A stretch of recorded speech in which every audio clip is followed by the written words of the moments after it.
There's one major difference between this video and my last one. I think it makes a vast improvement, but maybe you disagree.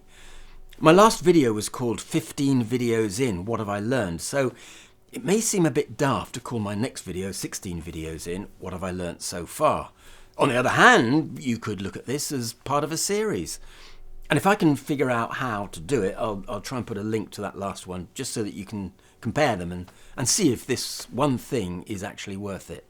By the way, don't go thinking my next video will be called 17 videos in, what I've learned, because that would just be silly. Although I may come back to it every now and then, 50 videos in, 6 months in, we'll see. But what is the one major difference between this video and the last one? Well, if you're starting out on your YouTube career, it may be something that you should consider. On the other hand, you may well think of it as a cheat. It's the one piece of equipment that I personally would recommend, and I'll tell you why in a moment. But first, let's take a look at it in action. Yes, it's this, an auto cue. It's what newsreaders use all the time, of course. Now, I can understand if you think it isn't for you, but anything that will improve your videos can only be a good thing. You need to know about lighting, but to tell you the truth, that isn't too difficult to understand if you're recording in a small space at home like I am. You'll need a key light. A softbox is by far the better option as it reduces harsh shadows on your face. I'm not a fan of the ring light. I just don't like that circle of light reflected in the eye, but well, that's just my opinion. You may prefer a fill light. I don't, because I prefer the drama of the shadow, but again, it's a personal choice. I like a rim light or a backlight just to define the shoulders from the background. And then, of course, you can include a practical in your shot like this one, and you can vary the colours. Red, blue, green, yellow, you know what colours are.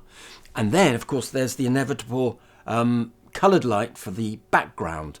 Now, go as wild as you like. Again, trying out a variety of colours can change your background dramatically, no matter how dull it is initially. Incidentally, if you're younger than me, and I'm willing to bet my hat that you are, you probably have no idea how easy and cheap all of this is these days.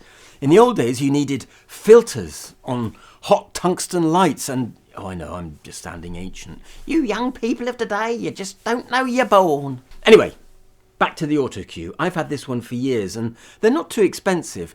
This one allows you to use your iPad as the actual auto cue using software. In this case, I'm using Teleprompter, but there are lots of cheap or even free programs to choose from.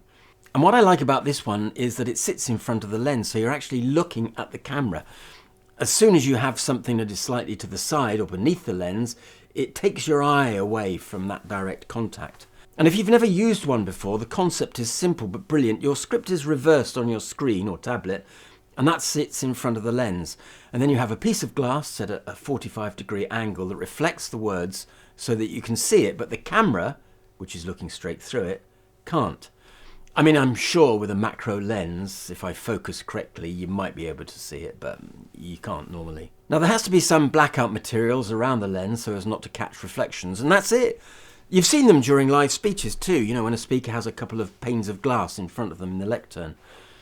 And you can also get the software to work on your phone, but beware, your eye contact with the lens will be just slightly lost if you're not careful. What are the advantages and disadvantages of using an auto cue? Well, the advantages are clear. As soon as I finished recording my This Is My 15th video, I felt a sense of disappointment. I'd been rambling on, probably far too long, and at the same time I wondered if I'd covered everything that I'd wanted to say.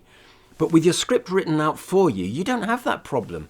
Or at least you shouldn't. I mean, I've probably been rambling on too much here, and yes, I did actually write that bit. And that bit.